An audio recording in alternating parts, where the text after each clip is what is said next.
여러분 철강의 왕 데일 카네기를 들어보셨을 겁니다.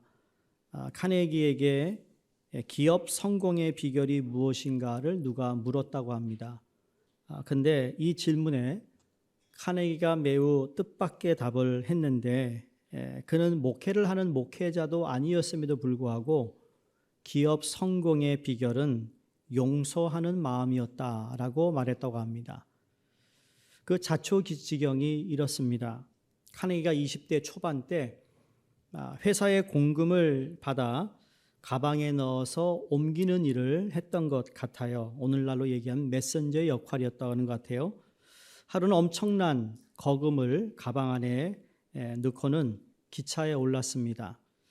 너무 피곤해서 열차 난관에서 졸고 있었는데 잠시 졸았는데 문득 잠에 깨어보니까 자기가 꼭 부여잡고 있었던 이 거금이 된 가방이 없어진 것입니다.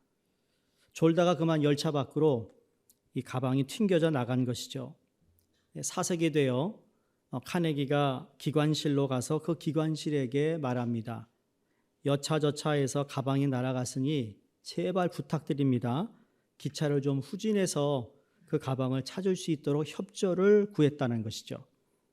여러분, 그 당시뿐만 아니라 오늘 같은 시대에 어림없는 이야기죠. 그런데 이 기관사가 카네기의 말에 너무 불쌍히 여겨서 기차를 후진해서 몇 킬로 이렇게 돌아보게 되었다라는 겁니다. 그 역시 기적이죠. 카네기는 눈이 빠지도록 살펴보는데 저쪽 개울가 끝에 자기 눈에 익숙한 가방이 하나 보이더라는 겁니다. 그래서 그 가방인 것으로 그냥 달려 쫓아가서는 그 가방이 자기 것을 확인하고 가방을 열었더니 그 안에 돈이 그대로 있었더라는 겁니다. 이 아찔한 경험을 카네기가 생각하면서 자기가 평생토록 기업을 경영하면 이러한 철학에 의해서 기업을 경영하겠다라는 생각을 하게 되었다라는 겁니다. 그의 책에 그가 이렇게 이야기했다라고 기록되어 있는데 한번 스크린으로 보시면 되겠습니다. 그때부터 나는 젊은 사람이 아주 결정적인 큰 실수를 해도 그가 사기성을 가지고 일부러 한 일이 아닌 이상 용서하고 품어주기로 작정했습니다. 사람이 살다 보면 아무리 성실히 노력해도 예상치 못한 사태가 벌어지는 법인데 그것 때문에 평생의 꿈이 좌절되는 불이익을 주어서는 안 된다고 각오했습니다. 그래서 기업 경영의 제일 원칙으로 용서하는 마음을 정하게 되었다라는 이야기입니다. 오늘 읽은 본문 말씀은 우리가 잘 알고 있는 내용이죠. 오늘 본문은 공금 정도를 잃어버린 것이 아니라 그런 실패가 아니라 자기가 그토록 사랑한다고 고백하고 장담했던 예수 그리스도를 3번이나 부인하고 저주하고 그래서 엄청난 실패를 경험한 이 베드로를 부활의 주님이 다시 만나 주셨어요. 그래서 만나 주심을 통하여 안도했지만 3번이나 예수님을 부인했다라는 그 죄책감, 자기 혐오, 그리고 자기 연민에 빠져 이 디베라 바닷가에서 다시 물고기를 잡는 일을 하고 있었던 것입니다. 그 베드로에게 주님은 찾아오셔서 저를 치유하시고 치유할 뿐만 아니라 새롭게 소명을 주시고 그리고 그것을 감당할 수 있는 권세를 부어주신 사건이 오늘 본문의 말씀입니다. 여러분 가만히 되돌아보시면 너나 할 것 없이 우리 모두는 크고 작은 실수를 경험합니다. 때로는 그 실수로 인해 우리도 우리의 디베랴 바닷가에서 처량하게 밤새도록 그물을 내렸던 적이 아마 우리에게도 있었을 것입니다. 어쩌면 이 자리에 계신 여러분 가운데 오늘 이 시간 아마 한 주간 디베랴 바닷가에서 그물을 내리고 있었지만 아무런 결실을 보지 못한 분도 있을 것입니다. 오늘 말씀을 통해서 디베랴 바닷가에서 이 베드로를 찾아가셨던 주님을 만나실 수 있는 은혜가 우리 성도님들에게 임하기를 주의 이름으로 간절히 축원드립니다. 요한복음 21장은 참 중요한 한 장이라고 생각되는데 요한복음에서 요한복음 21장은 소위 부록이다라고 말할 수 있습니다. 여러분 옛날에 무슨 책을 사면 부록이 따라와요. 아세요? 과거에 그렇게 우리 어렸을 때 그거 하나 갖고 싶어서 소년중앙 하나 사면 소년중앙보다 더 중요한 게 따라오는 부록이었어요. 그렇죠? 그게 더 갖고 싶어요. 여러분 오늘날 맥도날드 가면 키즈미을에 햄버거보다 더 중요한 게 뭐죠? 아이들에게 그 장난감 하나 가지려고. 그 부록이에요. 부록과 같은 거예요. 근데 마태복음, 마가복음, 누가복음, 요한복음 이 네 복음을 볼 때 이 21장은 부록과도 같은 거예요. 왜 그런가 하면 베드로가 명예를 회복하고 주께서 다시 소명을 주신 기록이 되어 있지 않았다면 나중에 사도행전이 시작될 때 초대교회 지도자로서 나타나잖아요. 그럼 중간이 도대체 베드로에게 무슨 일이 있었던 걸까? 갑자기 실패자로 복음서에서는 그렇게 기록되어 있는데 어떻게 지도자가 될 수 있을까라는 것을 연결시키는 것이 요한복음 21장이기 때문에 그렇습니다. 그래서 21장은 우리에게 너무나도 중요한 겁니다. 왜? 베드로를 복권시켜 주신 것. 실패자, 패배했던 베드로가 다시 위대한 교회 지도자로 서기까지 연결하는 고리로서 매우 중요한 역할을 하고 있기 때문입니다. 바로 이 부분을 우리가 염두해야 된다는 것이죠. 오늘은 세 가지, 주님이 베드로를 다시 부르시면서 세 가지 회복을 말씀하고 있습니다. 첫 번째 회복이 관계 회복입니다. 15절을 보시면 저희가 조반 먹은 후에 라고 기록하고 있는데 우리가 읽지 않았습니다만 12절에 보시면 예수께서 가라사대 와서 조반을 먹으라 라고 말씀하십니다. 여러분 삼세세끼 준비하면서 제일 어려운 것 중에 하나가 특히 주님이 사셨던 그 당시에는 뭘까요? 조반입니다. 조반. 오늘날처럼 어제 저녁에 먹은 거 내일 아침 먹는 법이 없습니다. 왜냐하면 지난날에도 전날에 먹을 것도 참으로 귀했던 그 당시인데 조반을 주님께서 준비하셨다라는 것. 여러분 여기에서 관계 회복이라는 것은 여기서부터 시작이 되는구나. 우리는 관계 회복 그러면 아주 대단한 것으로 생각합니다. 거창하게 생각하고 영적으로 신비로운 걸 얘기하는데 그렇지 않아요. 지금 주님께서 조반을 준비해서 제자들에게 먹이셨다라는 것은 예수님께서 디베라 바닷가에서도 역시 종으로서 제자들을 섬기셨다는 말입니다.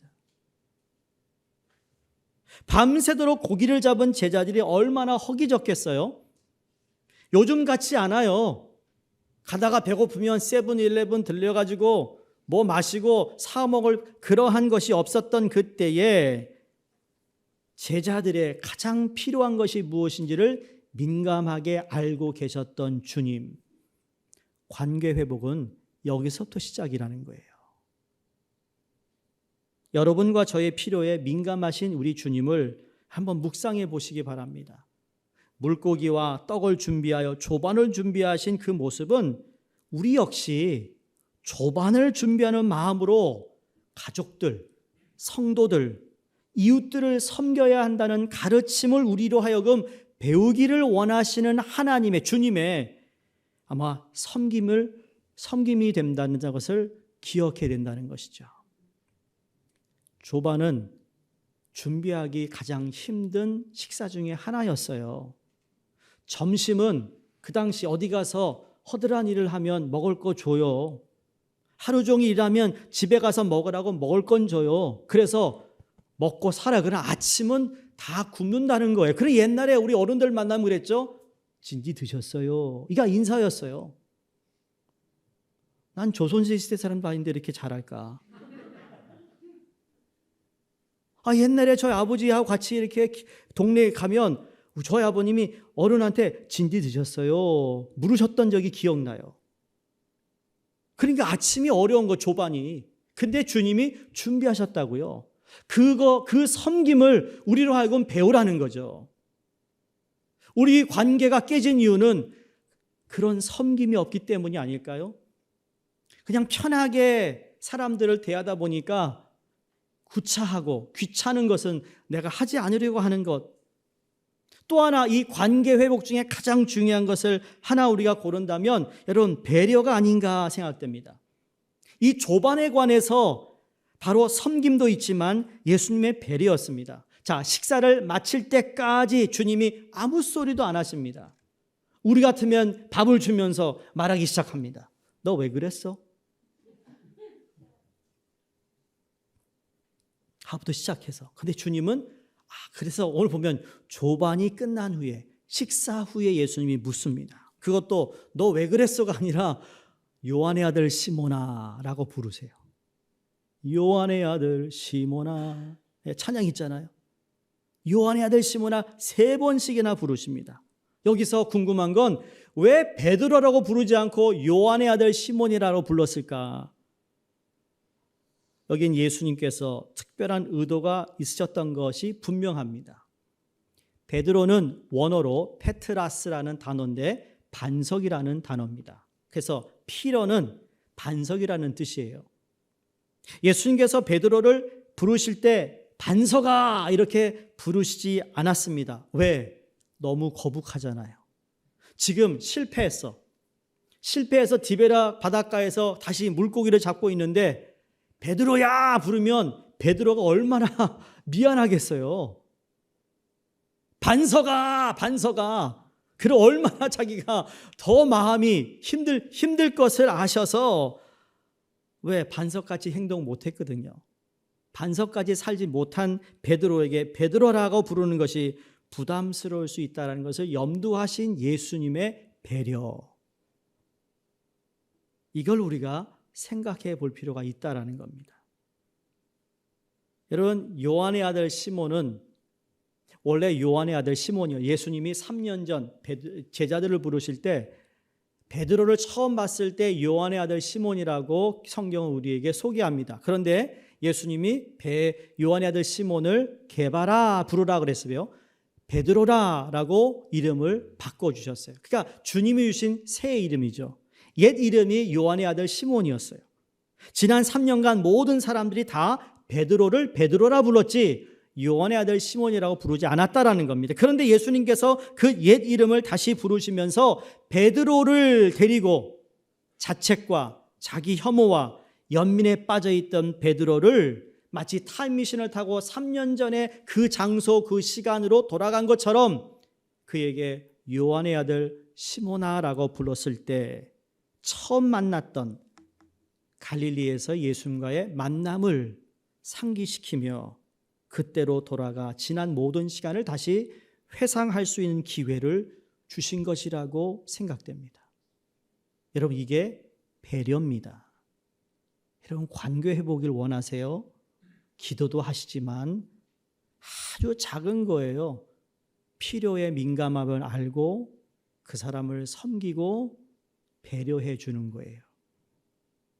요한의 아들 시몬아라고 부르실 때 호칭 하나도 예수님은 가볍게 부르시지 않았어요. 충분히 생각하시고 깊이 배려해 주셔서 마음을 풀어주시는 그러한 여유와 사랑을 갖고 계셨다라는 것이 오늘 본문에서 우리가 발견하는 예수님의 관계 회복의 모습인 것입니다. 예수께서 그에게 요한의 아들 시몬아 그러고 질문하신 것이 있습니다. 내가 이 사람들보다 나를 더 사랑하느냐였습니다.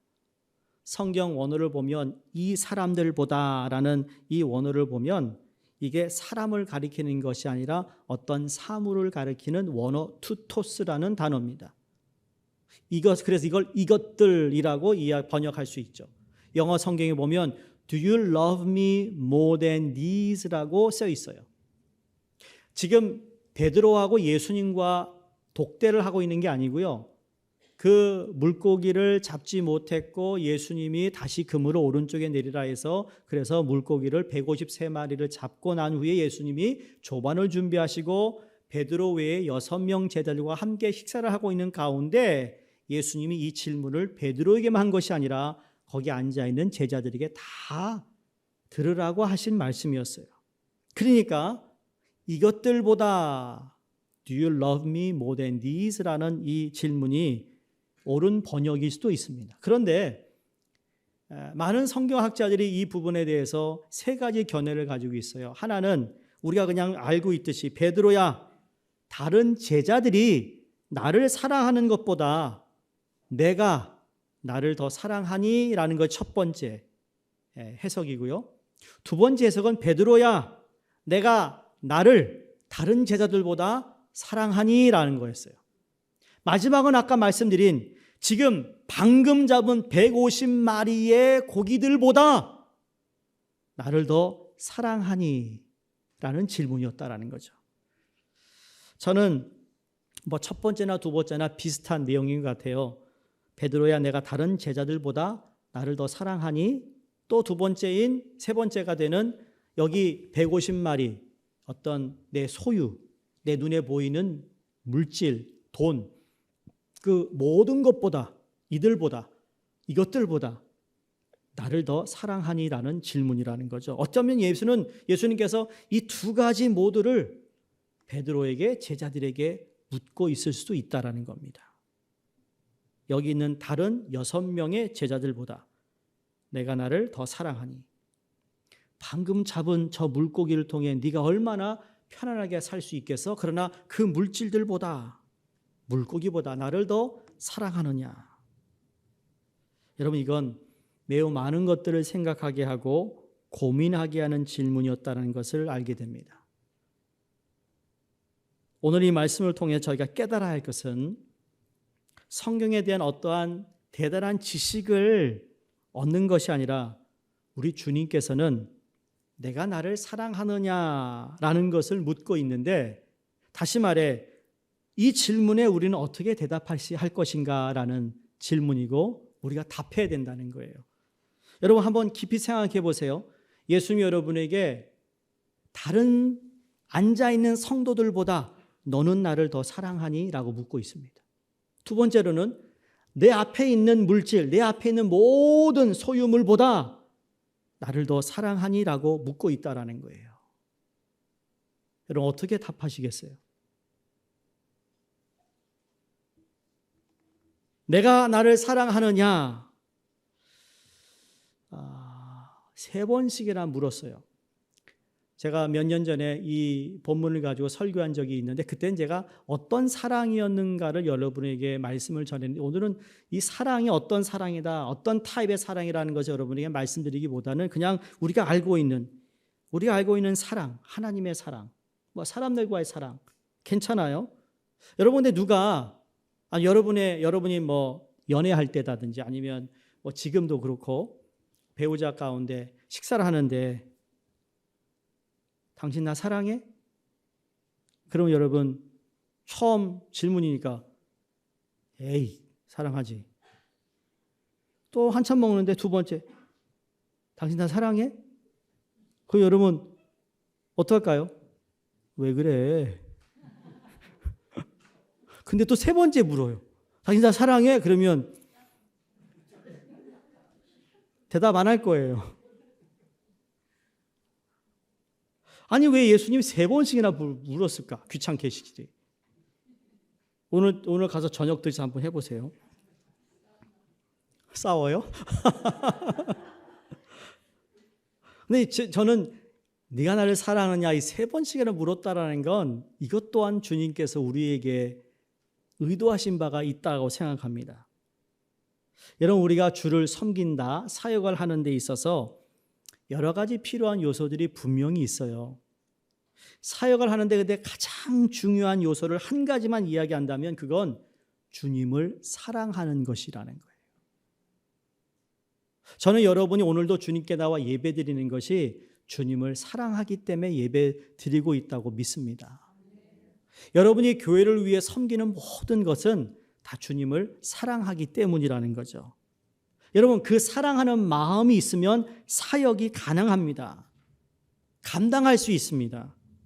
우리에게 주신 은사, 우리에게 주신 소유, 우리에게 주신 재능과 지식과 지혜와 많은 것들을 하나님께 주셨는데, 그러나 주님을 사랑하는 마음, 이것보다 우선되는 것은 그 어느 것도 없다라는 것이에요.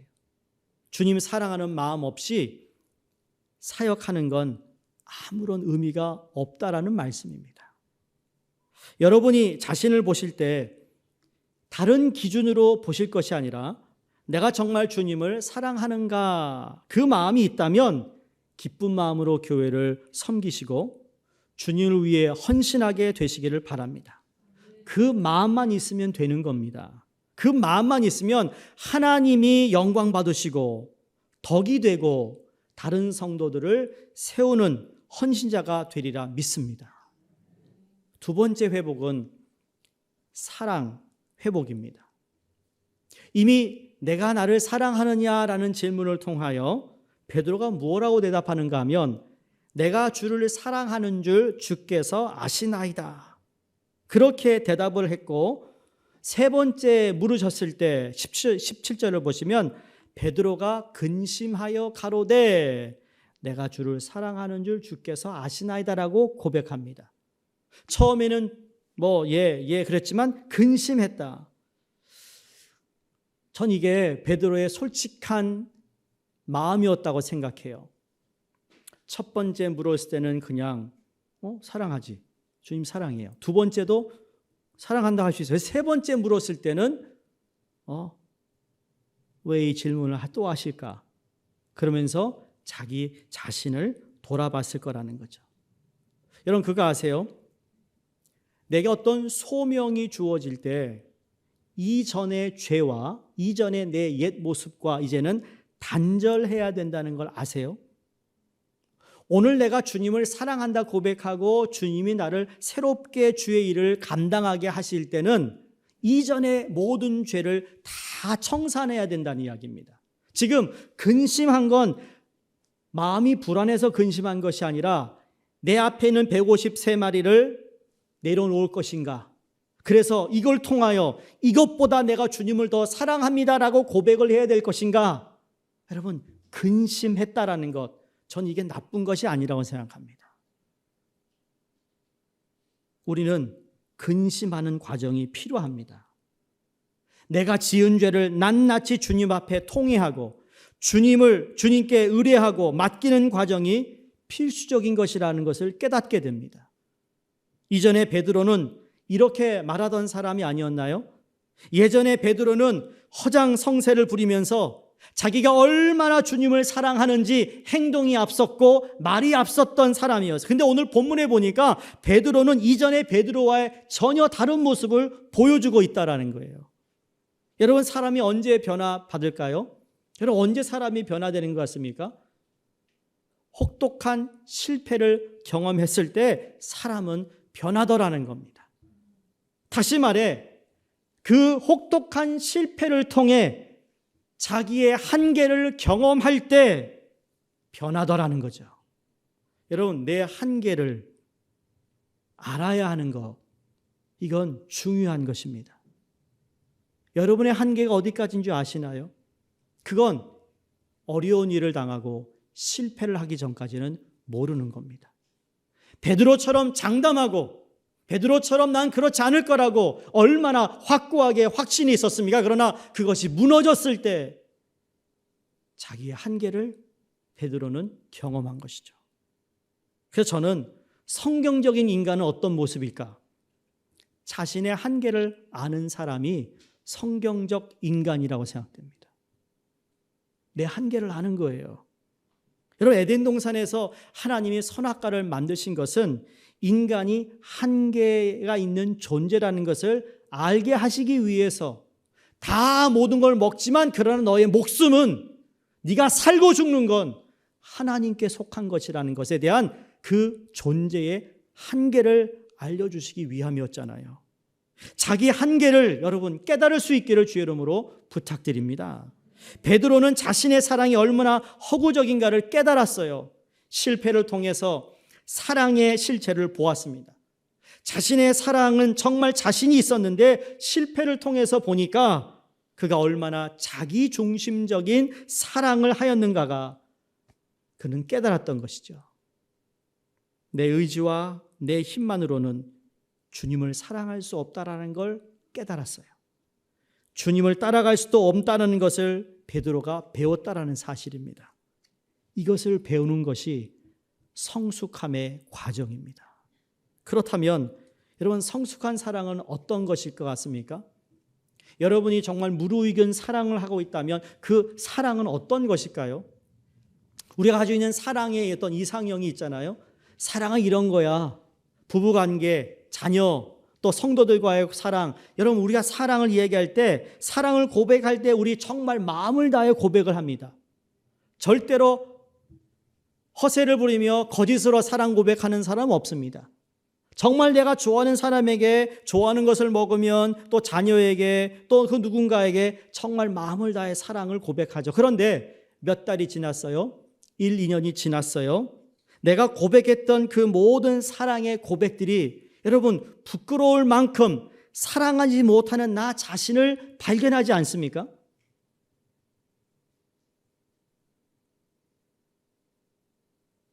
한번 생각해 보세요. 부부 간에도 그렇고 성도들 간에도 그렇고 우리가 처음에 가졌던 그 사랑, 그 고백이 그 고백만큼 열매를 맺는 것이 어렵다라는 것을 삶에서 경험하며 우리가 얼마나 그 사랑에 참 추악한 존재인가를 깨닫게 되더라는 겁니다. 자, 베드로로 돌아. 여러분, 베드로 역설적으로 자기가 주님에 대한 사랑이 얼마나 보잘것없는가라는 것을 깨닫는 순간 주님에 대한 참 사랑이 시작되었다고 믿습니다. 내가 정말 주님을 사랑한다? 혹은 내가 정말 누군가를 사랑한다는 확신이 지나치면 여러분 그것은 진정한 사랑이 아닐 수도 있다라는 사실입니다. 여러분이 처음 만나서 연애하면서 사랑 고백했어요. 그래서 결혼했어요. 여러분 그 사랑이 지금도 똑같이 고백되고 있습니까? 그거에 대한 열매가 있습니까? 또 오늘 또 집에 가서 싸우지 마시고 내가 누구를 사랑한다면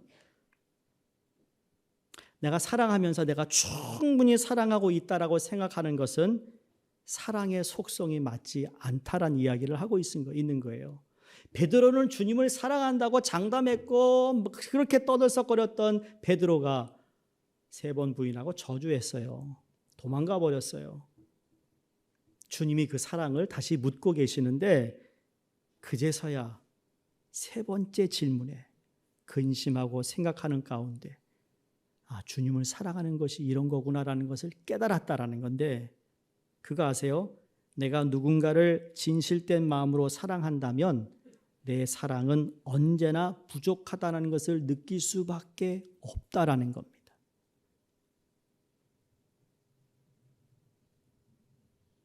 자녀를 사랑하는데 그들을 양육하고 교육하고 모든 걸 다 쏟아붓습니다. 그런데 우리의 마음은 부모의 마음은 어떻죠? 내가 쏟아부어준 사랑이 부족하다고 늘 생각합니다. 그게 진짜 사랑이라고요. 내가 사랑한다고 고백을 했고 그렇게 장담했지만 그 사랑을 그대로 유지시키고 끝까지 책임질 수 있는 그러한 우리의 삶이 아니라는 것을 깨달을 때 그래서 철이 든다는 건 뭐죠? 내가 더 사랑했어야 되는데 사랑 못한 것을 후회하잖아요.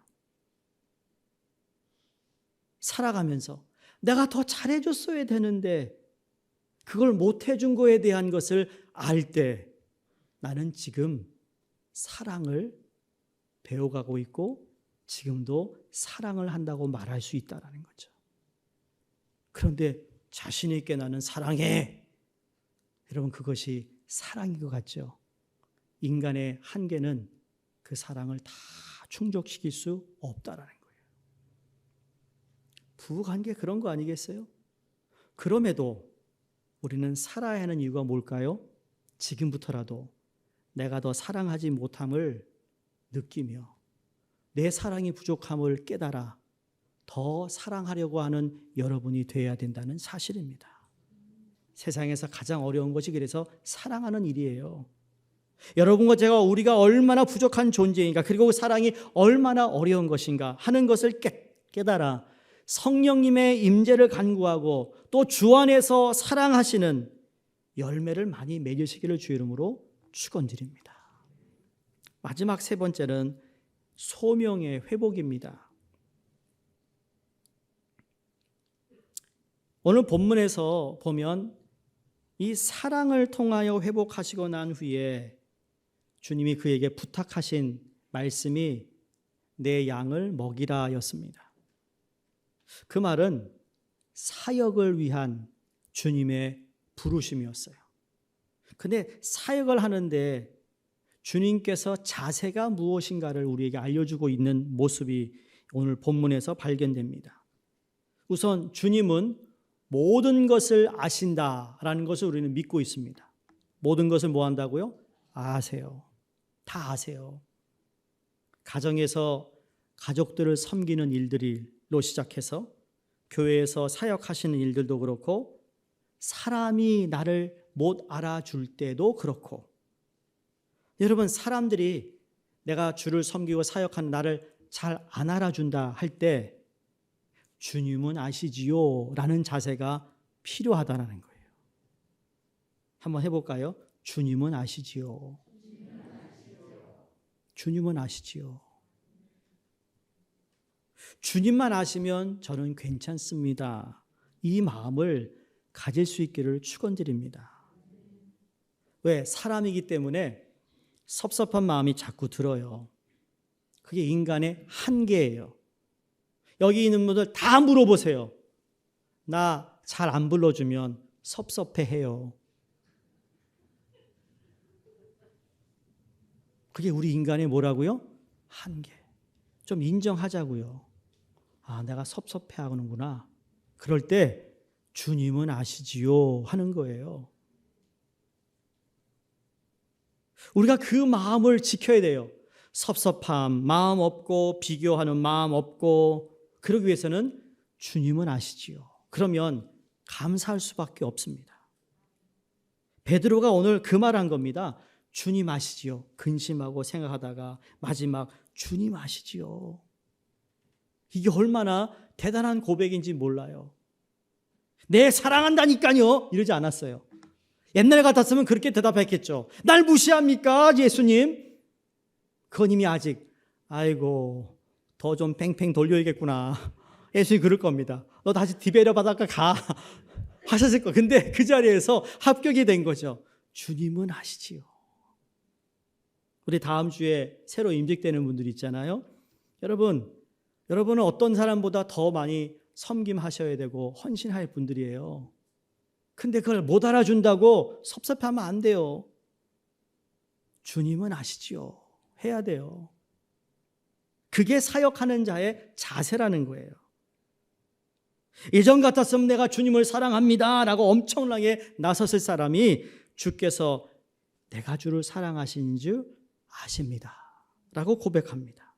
바로 그때 주님 베드로에게 내 양을 먹이라, 내 양을 치라, 내 양을 먹이라라고 말씀합니다. 여기에도 3번씩이나 말씀합니다.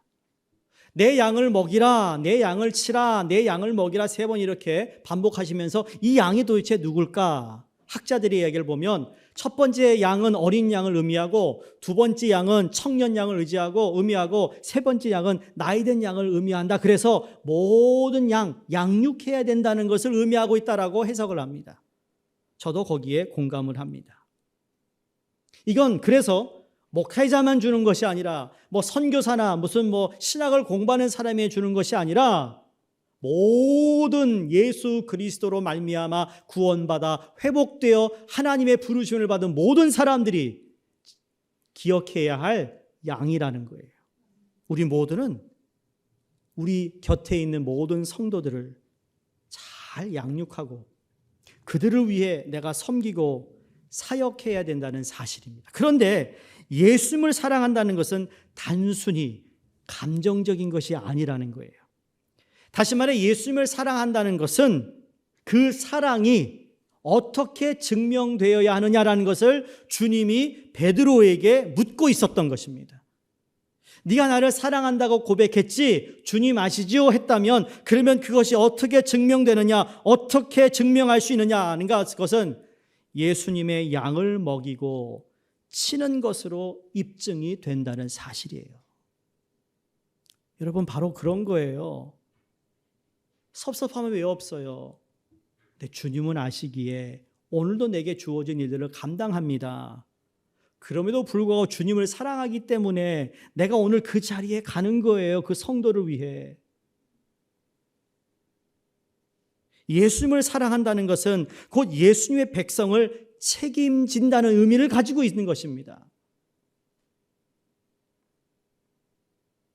여러분, 교회를 이야기할 때 제일 먼저 우선순위를 우리가 가져야 할 생각이 뭔지 아세요? 이 교회는 하나님의 교회라는 걸 알아야 돼요. 그게 제일 첫 번째예요. 두 번째는 뭘까요? 우리 교회라는 걸 알아야 돼요. 그다음에 세 번째가 내 교회가 되는 거예요. 근데 우리 많은 경우 내 교회를 앞세워요. 여러분, 내 교회가 앞서지면 안 돼요. 왜? 하나님의 교회를 모르고 내 교회를 정의 내리고 있기 때문에. 그리고 내 교회이기 전에 우리 교회가 되어야 되는 거예요, 여러분. 우리 교회라는 건 내가 책임지겠다는 의미예요. 내가 속한 공동체를 책임진다는 의미거든요. 오늘날 문제가 뭘까? 내 교회 하다가 너무 자기중심적인 교회가 오늘날 여기저기 보입니다. 그러다 보니까 어떻게 되죠? 내 중심이 돼요. 나 혼자 책임을 지고 있어요. 다른 사람들은 우리라는 것을 이해하지 못하니까. 그래서 교회가 어려움을 당하는 거 아니겠어요? 수종교회 성도님들, 이 수종교회는 하나님의 교회가 우선이고, 두 번째 우리 교회가 되어야 되고, 그 다음에 세 번째 내 교회가 되어야 됩니다. 그래야 실수하지 않아요. 교회를 다녀도 이 교회론이 제대로 세워지지 않은 성도들이 교회를 어렵게 하거나 교회가 세상으로부터 손가락질 받는 이유가 바로 거기에 있습니다. 그러므로 예수님을 사랑한다는 증명은 어디 있는가? 예수님의 부름을 받은 모든 지체들을 책임지는 데까지 이어져야 된다는 사실을 꼭 기억했으면 좋겠습니다. 예수님은 교회의 신랑이라고 했잖아요. 우리가 신랑이신 예수님을 믿고 존중하는데 신부인 교회를 하찮게 여기고 교회를 사랑하지 않는다면 그것은 예수님을 사랑한다는 것과 모순이 된다는 사실이 알아야 됩니다. 모순이에요. 주님을 사랑한다 하면서 교회를 사랑하지 못하는 것. 우리가 교회에 대해 이런저런 비판할 수 있습니다. 그 비판도 애정어린 비판이 되어야 한다는 겁니다. 목회자인 저도 그렇고 성도님들도 오늘날 교회를 보면서 참 안타까워하는 부분이 참 많이 있을 수 있습니다. 특히 이민교회 얼마나 허약합니까? 교회들마다 영양실조예요. 비실비실거립니다. 또 보기 중한 모습도 있습니다. 세상조차에서도 보기 드문 일들이 교회 내에서 일어날 수 있는데 그럼에도 불구하고 주님은 교회를 사랑하신다는 사실이에요. 영어로 in spite of. 그럼에도 불구하고 주님은 교회를 사랑하세요. 비실비실하고 영양실조이 걸린 것 같고 보기 중한 모습이 있어도 주님은 여전히 교회를 사랑하세요. 우리가 애정을 가지고 교회를 바라보고 그렇기 때문에 내가 더 바로 서야겠구나, 내가 먼저 변해야겠구나, 우리 교회가 새로워져야겠구나, 우리 교회라도 하나님의 뜻에 합한 교회가 되기 위해 치열하게 몸부림치는 거예요. 이런 발전적인 것으로 우리가 비판하는 것을 새롭게 하지 않으면 이것 역시 허구가 될 수 있습니다. 교회를 사랑하는 여러분이 되시기를 주의 이름으로 축원드립니다. 저 역시도 교회를 정말 사랑하는 목회자가 되기 원하고 우리 수성교회 성도님들은 우리 교회를 이전보다 더 많이 사랑할 수 있기를 부탁을 드립니다. 말씀을 마칩니다. 디베라 바닷가에서 풀이 죽어 있는 베드로에게 주님이 하신 말씀이 이겁니다. 다시 한번 해봐라. 따라해 보겠어요? 다시 한번 해봐라. 우리 옆에 있는 분에게 다시 한번 해봅시다. 우리 성가대원분들은 우리 다시 한번 성가대 하나님의 찬양을 올립시다 마음이고, 또 우리 악기부든 또 새로운 얼굴 들어왔는데 잘 왔습니다. 우리의 친교, 우리의 목장, 전도회 다 다시 한번 해봅시다. 이번 단기 선교도 다시 한번 해봅시다. 저와 여러분, 이런 베드로와 같은 실수를 하지 않는다는 보장이 있습니까? 실수해서 디베라 바닷가에 나가 열심히 고기를 잡고 계신 분이 이 자리에 나와 계신 분도 있을 것이에요. 그때 주님이 베드로를 찾아오셔서 회복시켜 주셨던 것처럼 그 주님이 오늘도 이 자리에 찾아오셔서 다시 한번 해봐라 말씀하고 계심을 믿습니다. 그렇게 회복된 저와 여러분이 오늘날 누군가에게 주님을 대신해서 다시 한번 해봐라 라는 힘과 격려의 말을 전해줄 수 있어야 하지 않겠습니까? 오늘 인사를 많이 하게 죄송합니다. 옆에를 보시고 옆에 있어주어 너무 고맙습니다. 옆에 있어주어 너무 고맙습니다. 너무 간지러워. 왜 그런 거 자꾸 시키지? 내 옆에 있어줘 너무 고맙습니다. 성도가 성도를 바라볼 때 디베라 바닷가에서 처량하게 낚시를 하고 있던 베드로를 위시하여 황야의 7인이 아니라 디베라의 7인을 기억하시고 우리가 서로가 서로를 누군가가 풀이주고 낙심해 있으면 디베라의 바닷가에 가 있구나. 그리고 뭐 할까요? 조반을 함께 먹는 겁니다. 밥 먹읍시다. 그래서 안 나오면 또 전화해요. 그러면 집 앞에 왔어요 하는 거예요. 그렇게 밥 한번 먹자고 하실 수 있는 저와 여러분이 되어 관계 회복되고 사랑 회복되고 소명을 회복하는 우리 수종교 성도님 되시기를 주의 이름으로 축원드립니다. 기도하겠습니다.